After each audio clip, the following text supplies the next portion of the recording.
Assalamualaikum warahmatullahi wabarakatuh. Perkenalkan, nama saya Prabowo Wisnu Murti, mahasiswa Universitas Brawijaya, jurusan Matematika.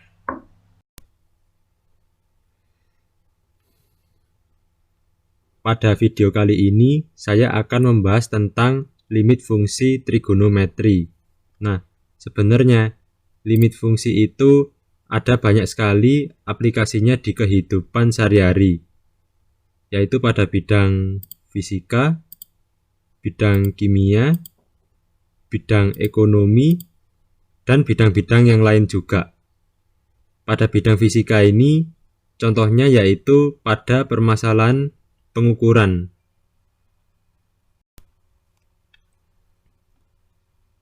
Sekarang perhatikan gambar berikut. Ini adalah gambar seseorang yang sedang mengukur lebar sebuah pintu. Nah, apakah orang ini bisa tahu ukuran tepatnya lebar dari pintu yang dia ukur? Jawabannya nggak bisa, karena keterbatasan manusia. Nah, tapi dengan alat ukur ini, dia bisa memperkirakan lebar ukuran dari lebar pintu yang sangat dekat dengan ukuran tepatnya. Itu tadi adalah salah satu contoh aplikasi dari limit fungsi. Nah, limit fungsi yang dipelajari di SMA ini ada dua, yaitu limit fungsi aljabar yang kemarin diajarin di kelas 11, dan yang sekarang saya bahas ini, yaitu limit fungsi trigonometri. Nah, apa itu limit fungsi trigonometri? Limit fungsi trigonometri adalah limit fungsi di mana fungsi yang dilimitkan itu adalah fungsi trigonometri. Sekarang saya akan membahas lebih lanjut tentang limit fungsi trigonometri. Kita ingat kembali, fungsi aljabar itu mempunyai limit kiri dan limit kanan. Begitupun pula untuk fungsi trigonometri. Sekarang saya akan bahas dulu tentang limit kiri dan limit kanan. Nah, limit kiri, fungsi fx di x sama dengan c bisa saya tulis limit x menuju c minus dari fx. Sedangkan limit kanan, fungsi fx di x sama dengan c bisa saya tulis limit x menuju c plus fx. Seperti itu. Misalkan fungsi f saya dekati di x sama dengan c. Nah, untuk mencari nilai limit fungsi f di x sama dengan c, saya bisa menggunakan tabel seperti ini. Nah, di sini saya ambil selisih antara nilai c dengan nilai yang dekat dengan c itu 0,001. Nah, pengambilan selisih antara nilai c dengan nilai yang sangat dekat dengan c itu terserah kalian. Boleh 0,0001, 0,00001. Asalkan selisihnya itu mendekati 0. Oke. Misalkan nilai fungsi f di c di x sama dengan c min 0,001 itu a, dan nilai fungsi f di x sama dengan c plus 0,001 itu b. Nah, jika nilai a sama mendekati nilai b, ini artinya fungsi f memiliki limit di x sama dengan c. Dan jika nilai a memiliki selisih dengan nilai b yang jauh, maka fungsi f tidak memiliki nilai limit di x sama dengan c. Nah, jika fungsi f itu ada nilainya di x sama dengan c, maka cara mencari limit fungsi f di x sama dengan c itu dengan mensubstitusi nilai x sama dengan c ke dalam fungsi f-nya. Contoh, tentukan nilai dari limit x menuju 0 sin x min cos x. Nah, tadi itu sudah dijelaskan kalau cara menyelesaikan limit fungsi itu bisa saja dengan mensubstitusi nilai x menuju apa ke dalam fungsinya. Nah, pada soal ini, limit x menuju 0 sin x min cos x, saya ingin mencoba untuk mensubstitusi nilai X sama dengan 0 ke dalam sin X min cos X. Sehingga di sini saya dapatkan sin 0 min cos 0. Sin 0 itu adalah 0 dan cos 0 itu adalah 1. Sehingga didapat 0 min 1. Nah, 0 min 1 itu adalah minus 1.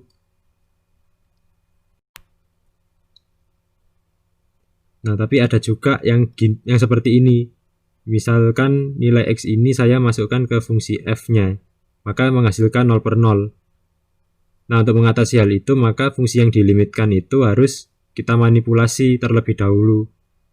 Nah, pada limit fungsi aljabar kemarin, cara memanipulasinya itu dengan pemfaktoran, dengan perkalian sekawan, gitu-gitu kan. Nah, pada limit fungsi trigonometri, itu cara manipulasinya sama seperti limit fungsi aljabar. Namun, pada limit fungsi trigonometri itu ada rumus-rumus khusus. Untuk penurunannya, perhatikan gambar berikut. Sekarang kita tinjau segitiga OAB. Ya. Nah, di segitiga OAB ini luasnya adalah setengah dikali OA dikali AB. Nah, sekarang kita tinjau lagi segitiga ini. Perhatikan benar-benar ya. Nah, OA di sini kan adalah jari-jarinya kan. Berarti kan OA adalah R cos AX dan BA adalah R sin AX. Sekarang kita perhatikan juring OBC. Nah, di sini sudutnya kan AX, maka dari itu luas dari juring OBC adalah AX per 360 derajat atau bisa saya rubah menjadi radian yaitu 2pi dikali luas lingkarannya yaitu pi r kuadrat. Nah, di sini P bisa saya coret. Sekarang coba perhatikan segitiga OCD. Nah, pada segitiga OCD itu tangan AX adalah CD per jari-jarinya yaitu R. Maka dari itu CD bisa saya tulis dengan R tan AX. Nah, sekarang luasnya bagaimana? Luasnya begini cara nyarinya. Nah, luasnya itu adalah setengah kali alasnya yaitu jari-jarinya dikali tingginya yaitu CD. Nah, CD itu adalah R tan X. Jadi di sini bisa saya tuliskan R tan AX. Coba kita lihat lagi gambar ini. Nah, di gambar ini segitiga OAB luasnya lebih kecil daripada juring OBC. Dan juring OBC luasnya juga lebih kecil daripada segitiga ODC. Nah, di sini luas segitiga OAB adalah setengah kali R cos AX kali R sin AX. Juring OBC di sini luasnya adalah AXR kuadrat per 2. Dan segitiga OCD ini luasnya adalah setengah kali R tan AX. Nah, R yang di sini bisa saya singkat jadi R kuadrat. R yang di sini pun juga sama seperti itu. Nah, kita lihat kembali persamaan ini. Ketiga ruasnya ada setengah, ada R kuadrat. Jadi setengah dan R kuadrat bisa saya coret. Seperti itu. Nah, sekarang kita bagi ketiga ruas ini dengan sin AX. Pada ruas kiri, di sini kan tinggal cos AX. Pada ruas tengah di sini dia adalah AX per sin AX. Dan pada ruas kanan di sini kan tan AX adalah sin AX per cos AX. Kalau dibagi dengan sin AX nanti jadinya seper cos AX. Nah, sekarang kita limitkan ketiga ruas ini dengan limit X menuju 0. Pada ruas kiri kita substitusikan aja X-nya ke cos AX, kita dapatkan 1. Begitupun pula pada ruas kanan, didapat juga hasilnya 1. Nah, pada ruas tengah kita gak tahu nilainya, jadi kita tulis aja limit X menuju 0 AX per sin AX. Nah, dari sini kita dapatkan kesimpulan limit X menuju 0 AX per sin AX sama dengan 1. Lalu bagaimana kalau ketiga ruas ini saya bagi dengan tan AX? Sekarang pada ruas kiri. Nah, kalau ini dibagi tan AX artinya sama saja dengan dikali cos AX per sin AX. Nah, sin AX di sini bisa saya coret. Jadi tinggal yang tersisa cos kuadrat AX. Kalau pada ruas kanan, tan AX bagi tan AX kita hasilkan 1. Nah, pada ruas tengah ini kita dapatkan AX per tan AX. Selanjutnya kita limitkan ketiga ruas ini di X menuju 0. Kalau pada ruas kiri kan cos kuadrat AX. Kita limitkan di X menuju 0, artinya kita substitusi X sama dengan 0 ke cos kuadrat AX, kita dapatkan 1. Pada ruas kanan, dia 1, kalau dilimitkan hasilnya pasti 1, karena dia kan konstanta. Kalau yang tengah, kita nggak tahu hasilnya, limitnya. Jadi kita tulis limit X menuju 0 AX per tan AX. Nah, di sini didapat kesimpulan limit X menuju 0 AX per tan AX sama dengan 1. Sekarang perhatikan contoh ini. Kita selesaikan soal yang A terlebih dahulu. Nah, pada soal A ini, dia limit X menuju 0 5X per sin 2X. Di sini, saya kalikan dulu dengan 2 per 2. Nah, ini kan 2 sama 5X bisa ditukar, jadinya kan limitnya bisa saya tulis ini. Nah, ini kita gunakan sifat-sifat limit untuk mengeluarkan 5 per 2 dari limit, jadinya 5 per 2 kali limit X menuju 0 2X per sin 2X. Nah, karena di sini konstanta yang ini sama konstanta yang ini sama, berarti hasil limitnya ini 1. Sehingga kita dapatkan limitnya adalah 5 per 2. Lalu untuk soal B, di sini limit X menuju 0 2X per tan 7X. Nah, cara memperolehnya sama seperti yang bagian A ini. Sehingga dari sini kita dapatkan jawabannya dari soal B adalah 2 per 7. Nah, sekarang kita perhatikan polanya. Sekarang pada nomor A. Di sini misalkan fungsinya adalah AX per sin BX. Maka dari itu A-nya adalah 5, B-nya adalah 2. Nah, di sini hasil limitnya kan adalah 5 per 2. Artinya hasil limitnya adalah A per B. Maka dari itu dapat kita simpulkan limit X menuju 0 AX per sin BX sama dengan A per B. Tinjau juga yang soal nomor B. Nah, ini misalkan fungsinya adalah AX per tan BX. Ya, berarti A-nya 2, B-nya 7. Dan di sini hasilnya 2 per 7, artinya hasilnya adalah A per B. Maka dari itu, kita dapat simpulkan limit X menuju 0, AX per tan BX sama dengan A per B. Sekarang perhatikan dua contoh berikut ya. Nah, kita kerjakan yang nomor C terlebih dahulu. Di sini limit X, di sini yang nomor C adalah limit X menuju 0 dari tan 6X per 7X. Ya. Nah, tan 6X per 7X bisa saya tulis seper 7X per tan 6X. Kita ingat sifat-sifat limit, yaitu limit fx sama dengan seper limit fx. Maka dari itu, kalau kita terapkan di sini, kan artinya kan fx-nya kan 7x per tan 6x. Berarti, limit ini bisa saya rubah menjadi seper limit 7x per tan 6x. Ya, kita tadi ingat rumus limit x menuju 0, ax per tan bx kan sama dengan a per b. Berarti kan kalau di sini A-nya 7, B-nya 6. Jadi limit yang ini kalau kita hasilkan hasilnya adalah 7 per 6. 1 per 7 per 6 adalah 6 per 7. Untuk yang nomor D, caranya sama seperti yang nomor C. Di sini kita dapatkan hasilnya adalah 2 per 3. Sekarang kita perhatikan lagi nomor C. Di sini misalkan fungsinya adalah tangen AX per BX. Nah, dan hasilnya maka A-nya itu adalah 6, B-nya itu 7 ya. Nah, di sini perhatikan ya. Hasil limitnya itu 6 per 7. Itu artinya sama aja A per B. Nah, oleh karena itu kita dapatkan rumus baru yaitu limit X menuju 0 tan AX per BX sama dengan A per B. Sekarang perhatikan lagi yang nomor D. Misalkan di sini fungsinya adalah sin AX per BX. Berarti A-nya 2, B-nya 3. Dan di sini hasilnya adalah 2 per 3. Itu artinya hasilnya adalah A per B. Nah, maka dari itu, dari sini kita dapatkan rumus yaitu limit X menuju 0 dari sin AX per BX sama dengan A per B. Nah, sekarang perhatikan contoh E dan contoh F. Kita kerjakan dulu yang contoh E. Nah, di sini dia limit X menuju 0 sin 2X per sin 3X.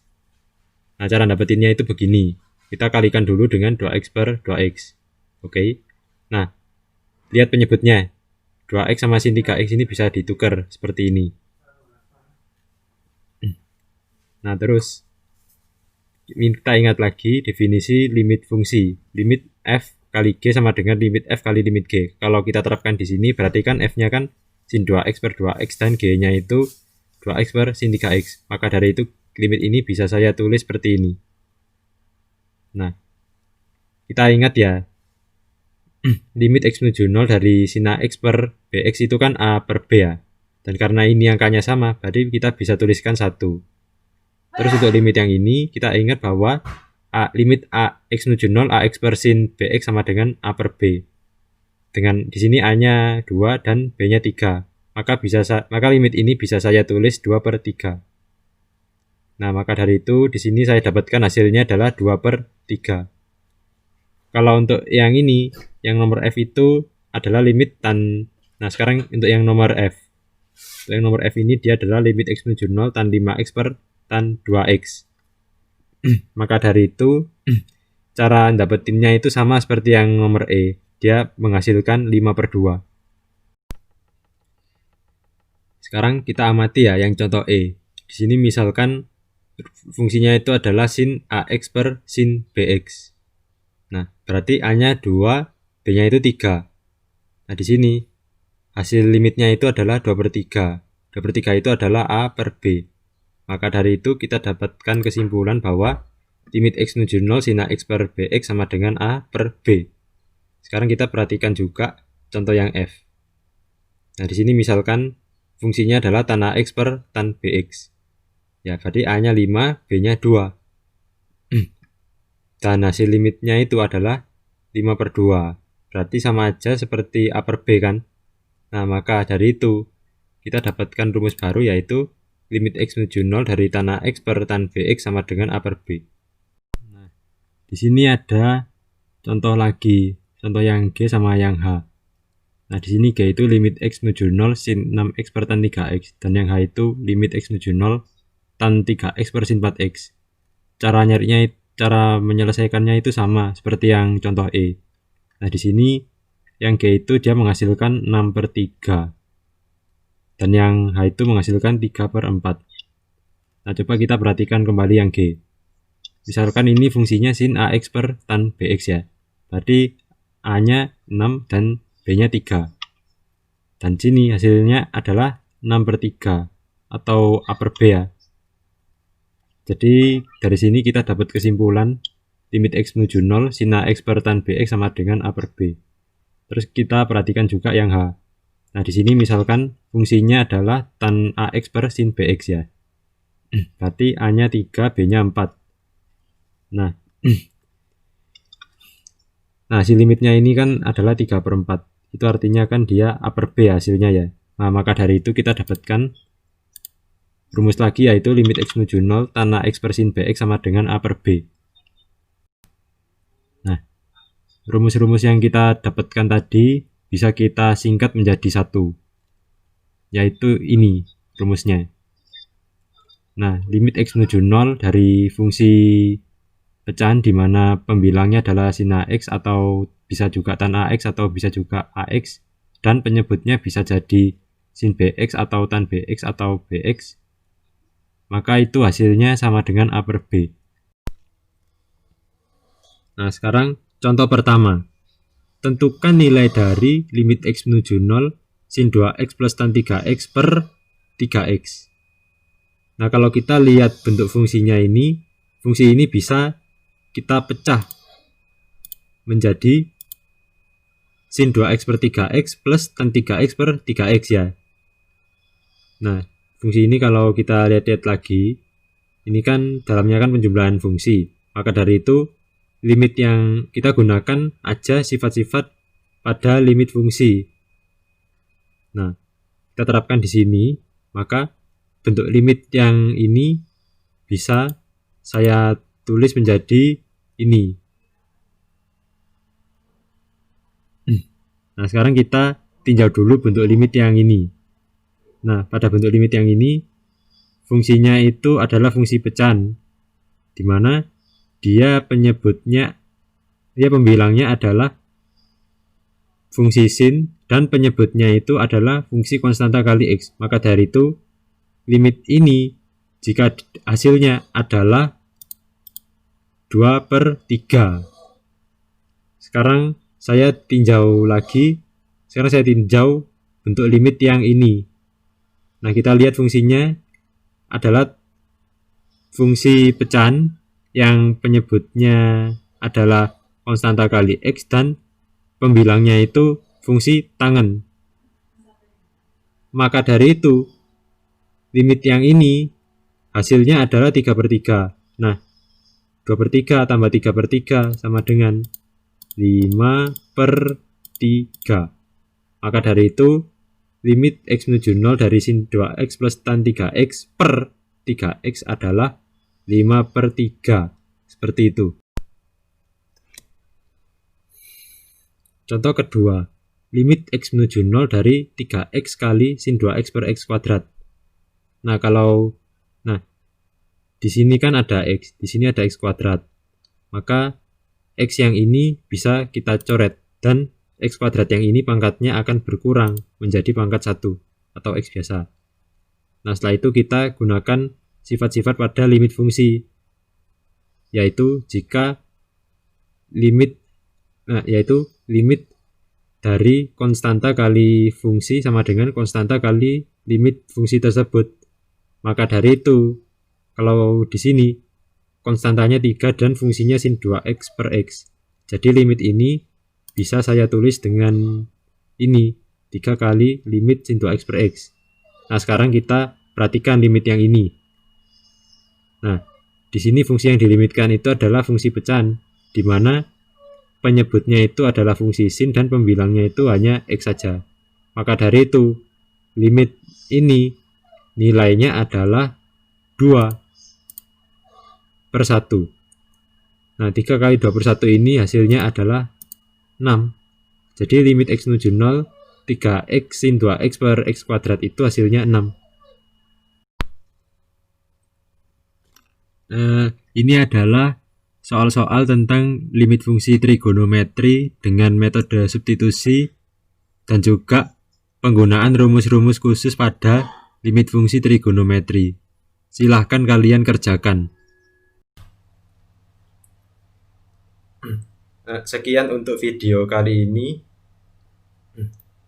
Mohon maaf apabila terdapat salah kata. Semoga apa yang saya sampaikan bermanfaat bagi kita semua, dan semoga juga kalian diberi kesehatan dan juga diberi kelancaran dalam belajar. Akhir kata saya ucapkan terima kasih. Wassalamualaikum warahmatullahi wabarakatuh.